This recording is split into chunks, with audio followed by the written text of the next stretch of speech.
Estatuto do Idoso, vídeo 11, direto ao assunto, nós paramos no inciso 5 das competências do Ministério Público. Nós falamos na aula passada que compete ao Ministério Público instaurar inquérito civil, ação civil pública. Falamos também que as ações de alimentos, ele que fiscaliza, ele acompanha, ele é o substituto processual do idoso, ele promove a revogação da procuração daqueles procuradores dos idosos. E no inciso 5, ele instaurar procedimento administrativo para instruí-lo. Ele é o dominus litis, ele é o dono da ação penal. Ele vai expedir notificações, ele vai colher depoimentos ou esclarecimentos, e em caso de não comparecimento justificado da pessoa notificada, requisitar o quê? Que a polícia civil ou militar vá atrás dessa pessoa e traga coercitivamente, se for preciso, algema no indivíduo e traga para que o Ministério Público, promotor de justiça, ele possa ali ouvir, ou se for uma ação diante do juízo, o Ministério Público vai ali encaminhar ao juízo para as devidas providências. Ele é o dono da ação, ele notifica, ele colhe depoimento, esclarecimento. Em caso de não comparecimento da pessoa, ele requisita a polícia que o traga. Ele ainda vai requisitar informações, exames, perícias, documentos de autoridades municipais, estaduais, federais, da administração direta e indireta, bem como promover inspeções ou diligências investigatórias. Não é o juiz que faz isso? Não. É o dono da ação penal, é o Ministério Público. Ele vai requisitar informações, perícias. Olha, o Ministério Público, neste caso do inquérito, da investigação contra aquela instituição que violou os direitos dos idosos, será o Ministério Público que vai requisitar informações. Ele vai requisitar exames, perícias e os documentos das repartições das instituições, dos entes federativos que estão sobre o domínio, sobre a égide que estão sob o controle daquelas instituições. Ele vai presidir ali, promover as inspeções, diligências e investigações. E o Ministério Público ainda vai requisitar informações e documentos particulares de instituições privadas. Observe que o Ministério Público é dotado de muito poder, ele é dotado de muita competência, de muita autonomia. Ele pode, por si só, providenciar vários atos investigativos, vários atos inquisitivos. Ainda ele vai instaurar sindicâncias, requisitar diligências investigatórias e instauração de inquérito policial para apuração de ilícitos ou infrações às normas de proteção ao idoso. Observe que quem vai fazer a investigação não é o Ministério Público. Ele vai instaurar as sindicâncias, ele vai requisitar ao delegado de polícia que se faça o inquérito policial e que apure os ilícitos e infrações às normas de proteção dos idosos. O Ministério Público ele tem autonomia e competência para fazer isso. Senhor delegado de polícia, investiga isso para mim. Ele vai ainda, conforme o inciso 7, zelar pelo efetivo respeito aos direitos e garantias legais assegurados ao idoso, promovendo as medidas judiciais e extrajudiciais cabíveis. Assim que o promotor de justiça ele receber uma comunicação de violação, ele está obrigado a zelar pelo respeito, direito e garantias assegurado ao idoso. Ele promove as medidas judiciais, ele vai até o juiz quando extrapolar a sua competência e vai solicitar ao juiz que promova, que tome certas decisões como interdição, entre outros, para que o direito do idoso seja assegurado, seja judicialmente ou extrajudicialmente. 8º, compete ainda ao Ministério Público inspecionar as entidades públicas e particulares de atendimento e programas de que trata essa lei, adotando de pronto as medidas administrativas ou judiciais necessárias à remoção de irregularidades porventura verificadas. No caso do inciso 8º, observe que ele aqui, neste caso do inciso 8º, ele é um fiscal, ele inspeciona as entidades públicas ou particulares que atendem idoso, ele deve fiscalizar. É uma competência do Ministério Público e ainda vai tomar as medidas administrativas ou judiciais necessárias à remoção das irregularidades. Tudo aquilo que estiver violando um direito do idoso, o Ministério Público tem a obrigação de tomar providência. Medidas administrativas. Afastamento do administrador medidas judiciais. Denunciar o administrador. Medida administrativa. Ele vai afastar o comandante, o gerente, o administrador daquela instituição judicial. Ele vai denunciar o crime, porventura, que aquele administrador estiver cometendo.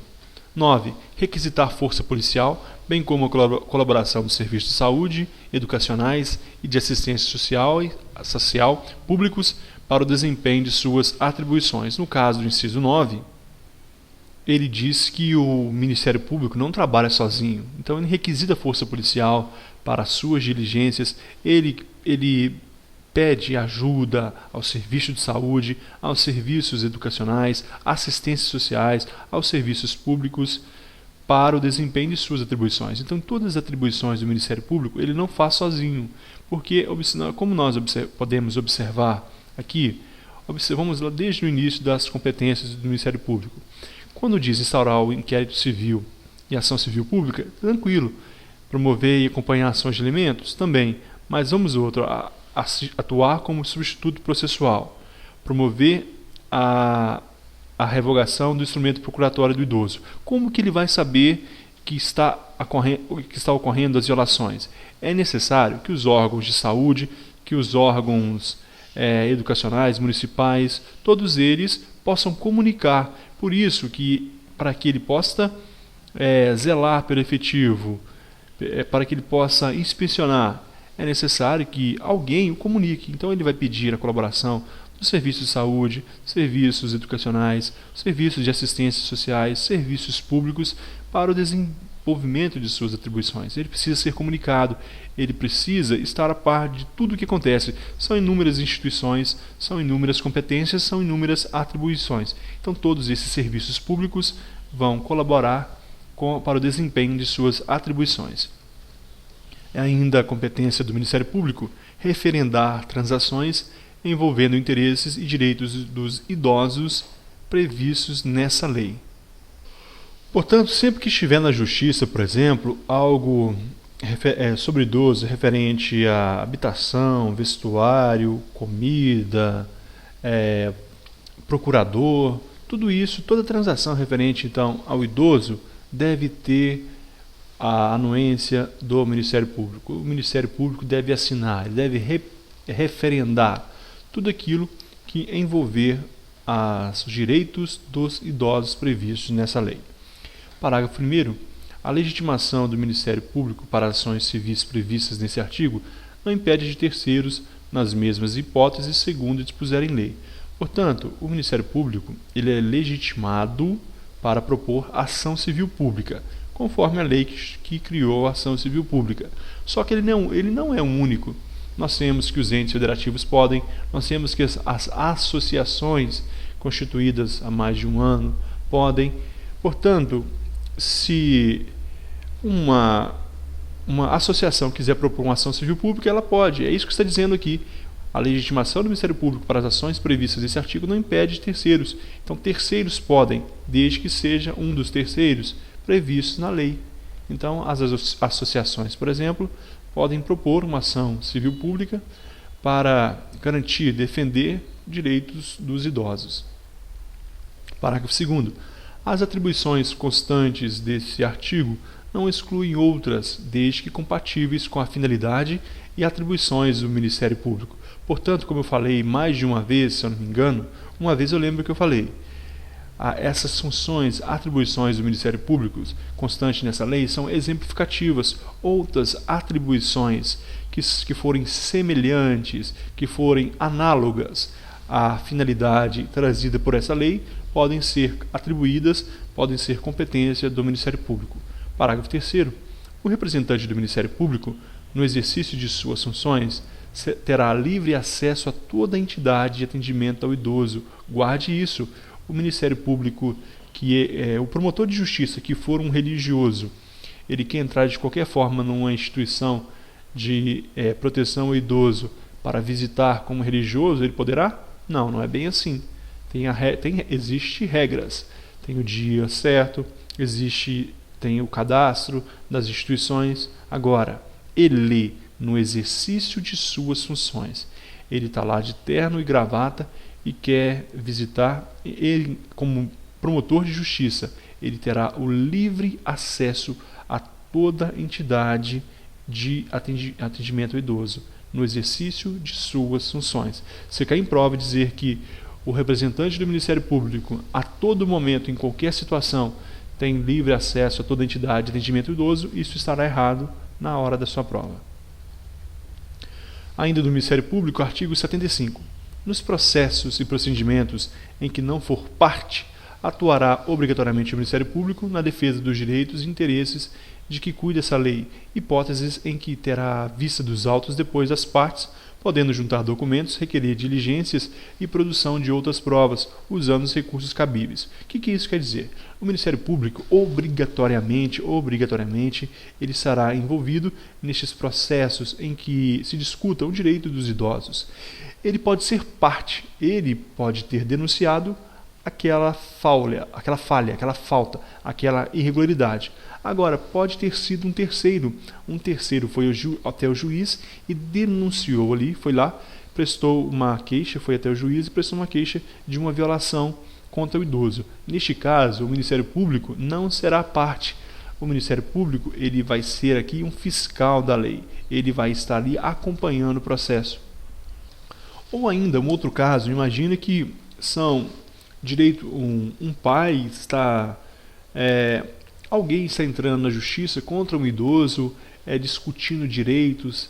Neste caso, o Ministério Público também não é parte, mas obrigatoriamente ele estará acompanhando. Ele terá vista em todos os autos, ele vai acompanhar os procedimentos, o processo e ainda pode pedir juntamento de documentos, requerer diligências, oitivas,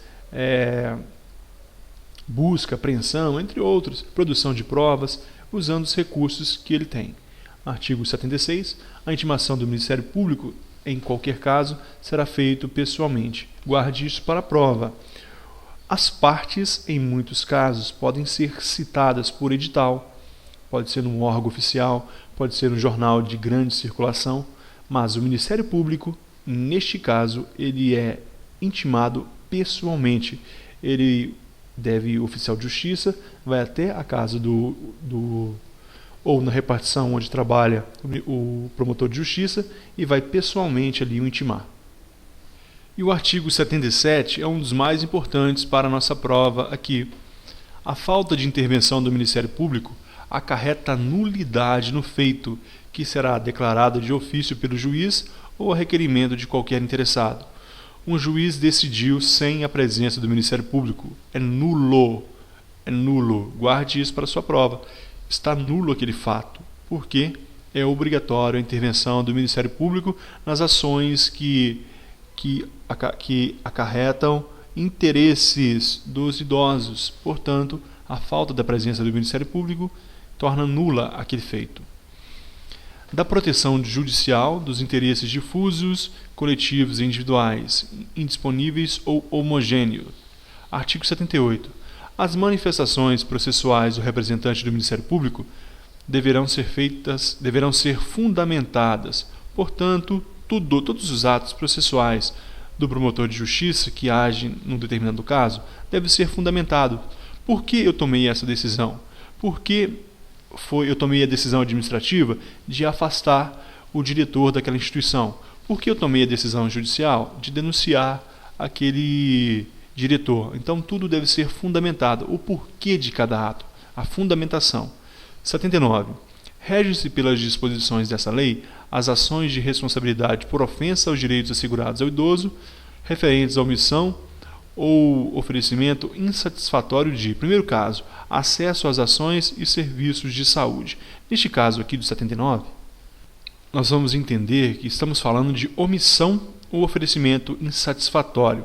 Essa lei, portanto, ela deve se atentar aqueles que prestam serviços ao idoso, deve se atentar que a omissão ou oferecimento insatisfatório de serviço de acesso às ações de serviço de saúde também serão aplicáveis às penalidades cabíveis nessa lei. Então, não se pode omitir ou prestar um atendimento insatisfatório ao idoso. Se eu sou um diretor de um hospital público e estou promovendo um serviço insatisfatório ao idoso, eu poderei ser responsabilizado por essa lei. Então, a omissão de acesso às ações e serviços de saúde causam responsabilidade conforme essa lei. Também a omissão de atendimento especializado ao idoso portador de deficiência ou com limitação incapacitante. Se eu presto mal esse serviço ou se eu não ofereço, serei responsabilizado conforme essa lei. 3. Atendimento especializado ao idoso portador de doença infecto-contagiosa. Mesma situação, responsabilidade. Serviço de assistência social visando ao amparo ao idoso. Se uma prefeitura que tem o CRAS ali, o Centro de Referência de Assistência Social, aquele serviço é ineficaz ou ele não presta serviço ao idoso, será responsabilizado conforme essa lei. Parágrafo único. As hipóteses previstas neste artigo não excluem da proteção judicial outros interesses difusos, coletivos, individuais, indisponíveis ou homogêneos próprios do idoso protegido em lei. Se outras leis trouxerem direitos, protegerem direitos dos idosos, também se enquadrarão nessa responsabilidade. Portanto, os direitos trazidos aqui por essa lei do Estatuto do Idoso são exemplificativos. Outros trazidos por outras leis também terão a proteção judicial. Portanto, se inclui nas mesmas penalidades que sofrem os responsáveis aqui trazidos por essa lei. O artigo 80 vem dizer que as ações previstas neste capítulo serão propostas no foro do domicílio do idoso, cujo juízo terá competência absoluta para processar a causa, ressalvadas as competências da Justiça Federal e a competência originária dos tribunais superiores.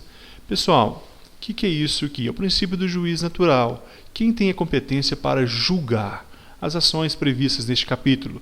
As questões de direitos dos idosos, direitos individuais, direitos difusos, coletivos, serão propostas onde? No domicílio do idoso, onde aquele idoso tem o seu domicílio, onde ele reside. E o juízo será competência absoluta para processar a causa. Essa é a regra. Mas o que a banca de concurso faz? A banca de concurso trabalha com a exceção e não com a regra. Então nós temos que ver a exceção. Ressalvado o quê? As competências da Justiça Federal e as competências dos tribunais superiores. O artigo 106 da Constituição Federal, o artigo 106, ele vem falar das competências da Justiça Federal. O artigo 107. O artigo 108. Os tribunais regionais federais. Em sequência, vem falando aí as competências da Justiça Federal e as ações dos tribunais compete aos juízes federais. Não cai na nossa prova. São muitas atribuições que são atribuídas à Justiça Federal. Então, o que a gente vai fazer? Para a nossa prova, a gente só vai decorar mesmo, ressalvadas as competências da Justiça Federal e as competências originárias dos tribunais. São inúmeras e não caem na nossa prova. Será uma perda de tempo se a gente for memorizar. Para a nossa prova, qual que é a regra? Se cair uma questão assim, as ações previstas na lei do Estatuto do Idoso serão todas propostas no domicílio do idoso. Estará errado, porque existe uma exceção, não são todas, ressalvadas as competências da Justiça Federal e a competência originária dos tribunais superiores. Isso aí nós temos que guardar para a nossa prova. Quem pode propor ação civil pública para defender os direitos individuais, coletivos, difusos, disponíveis, homogêneos,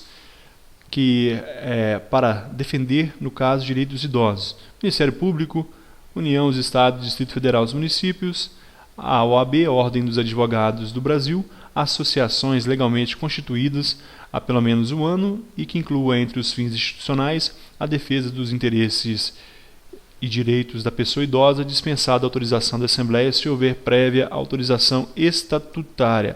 Na próxima aula, nós daremos início no artigo 81, vamos ler e comentar essas atribuições, quem tem competência para pleitear em uma ação civil pública para defender direito dos idosos. Muito obrigado e até a próxima aula.